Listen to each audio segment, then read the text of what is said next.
I'm Phil Busse. I'm the publisher of the Rogue Valley Messenger, and so happy to be joined to talk about Tightrope, Americans Reaching for Hope.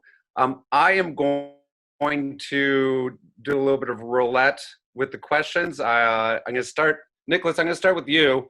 I want to hear about. Do you remember the first conversation you had when deciding to make this experience into a book and a movie? I mean, obviously it's very personal.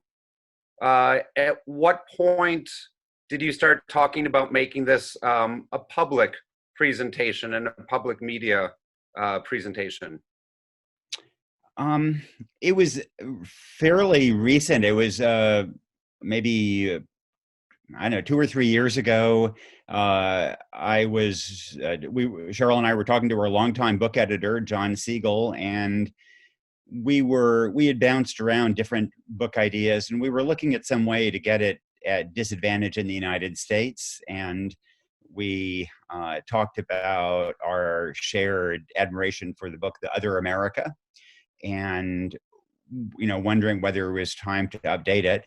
And then we began to talk about updating it partly through the prism of my hometown and the kids on my old school bus. But I have to say, and maybe may I interject here, that in fact we had also been talking for a number of years about what ways that we actually could present Yamhill as a book or in other formats. And so Yamhill had been a topic of conversation for us in terms of how do we represent this wonderful little town with all of its accolades and blemishes. Yeah, and Sheryl, I actually want to pick up on that a little bit. I was really moved by this movie.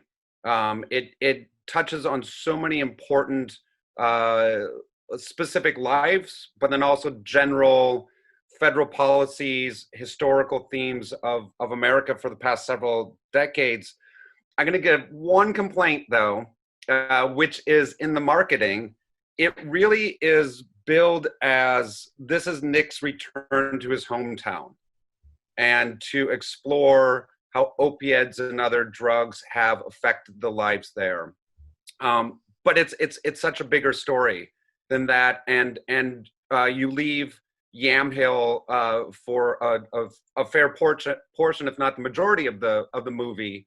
Sheryl, if you could give an alternative pitch for the documentary, is there one that you could give?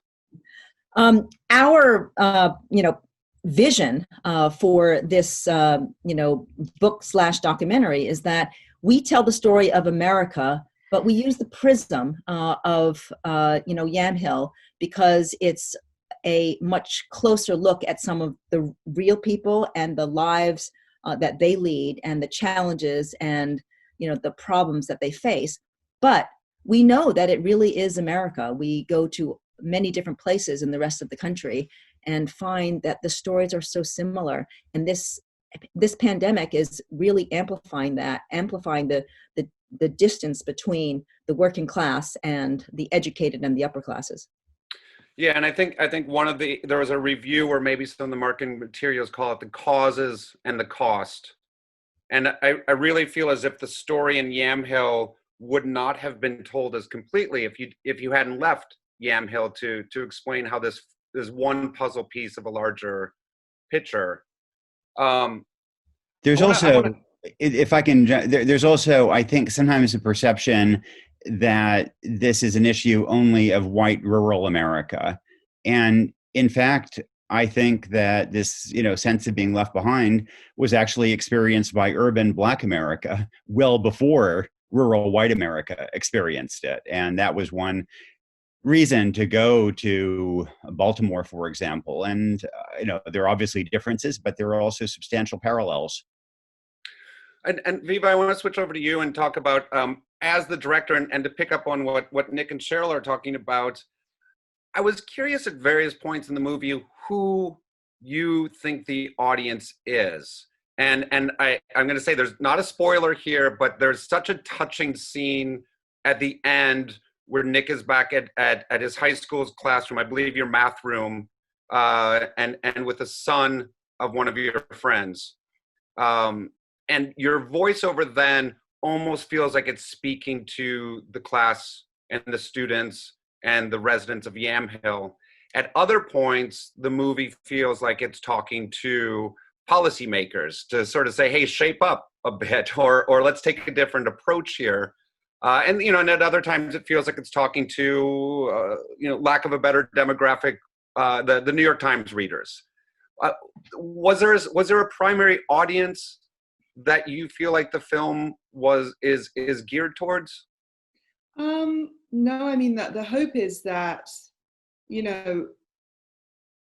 people from across the political spectrum and different opinions will find something in the film. What really was my priority was putting the people at the heart of the stories front and center, like Nick and Sheryl had done in the book.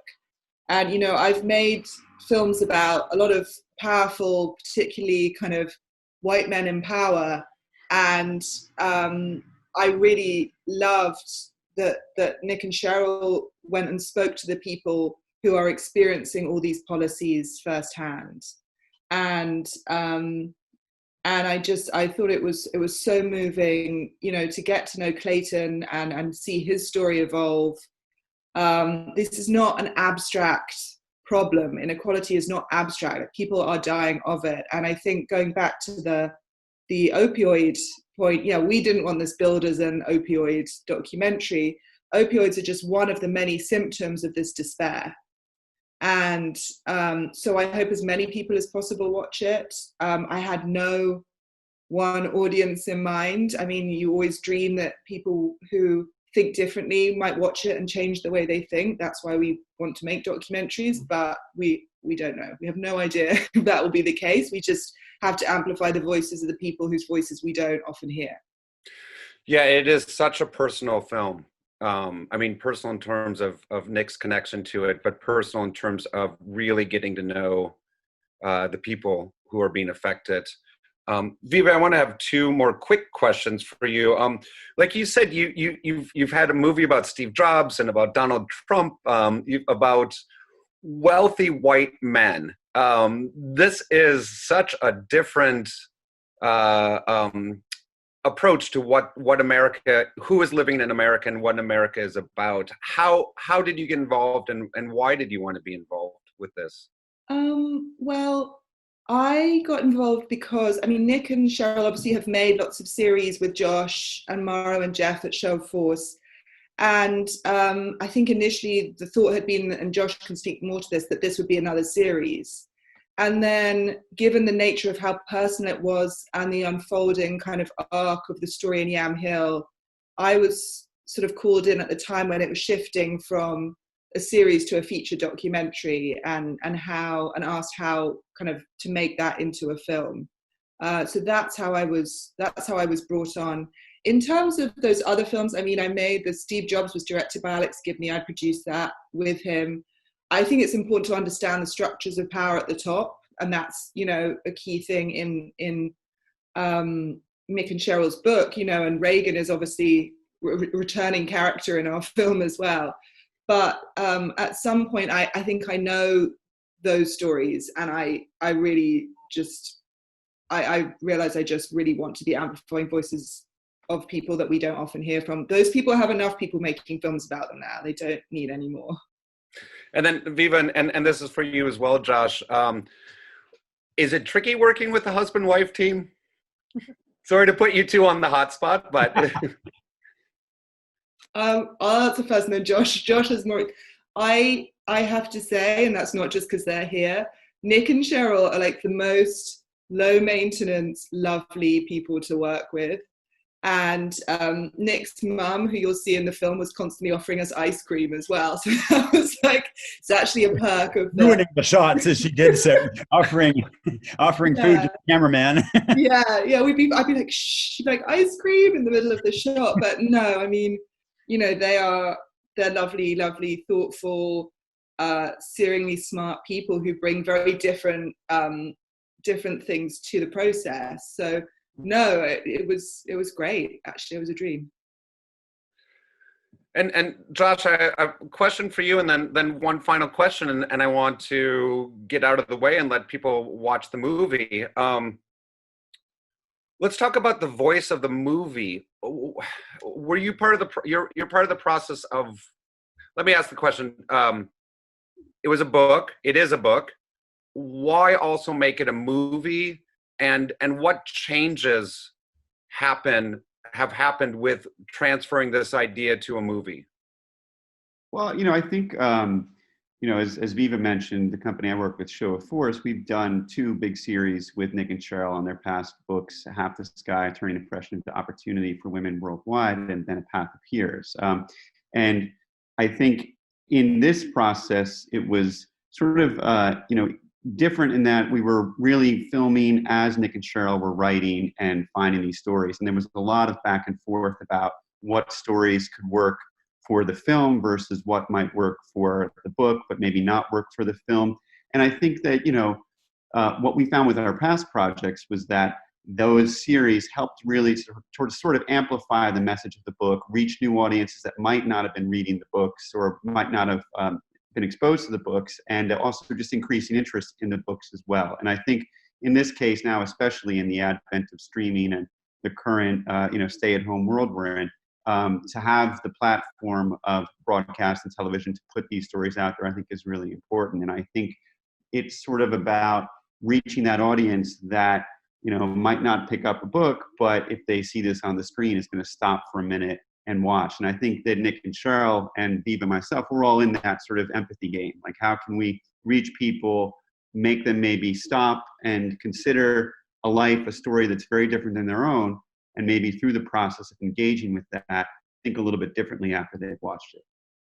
Yeah, it does really, the movie really has that nice balance of being able to provide a history lesson, some policy insights, which are perhaps easier done in a book at times, but does it in such an engaging manner and really weaves it into the narrative seamlessly. I really appreciate it, how the larger context was set in there, and again, which sometimes can be tricky in a movie when you're trying to go for just the personal stories. So again, just such an important movie.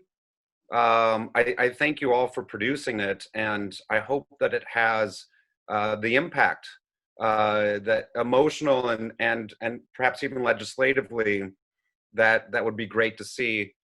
One last question. Regarding the current situation. As we emerge from COVID-19, clearly there will be economic impacts, and most likely the economic impacts are going to hit the persons and the populations that this movie's about.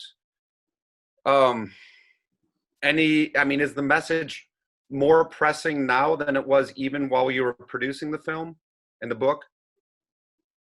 Can I jump in on that? I think that COVID-19 has underscored the importance of the message of inequality, because look, normally in times of health inequity, we have had chronic diseases, and so people who were lower down in the socioeconomic spectrum, they die and they suffer disabilities, and those at the top may not care very much. Today, in a time of infectious disease rather than chronic disease, then the tycoon is vulnerable if his gardener is vulnerable.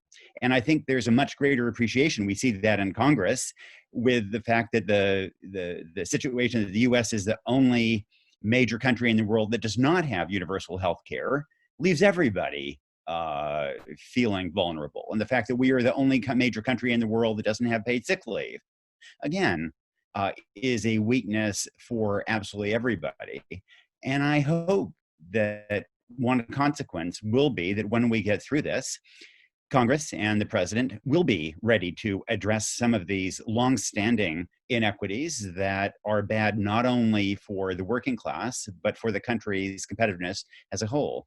After the Great Depression, the silver lining was that we passed Social Security in ways that help the country. We embarked on the GI Bill of Rights and rural electrification in ways that help the entire country. I hope that we will emerge from COVID-19 by addressing some of these long-standing inequities that leave us as a country better positioned for decades to come. That's my hope.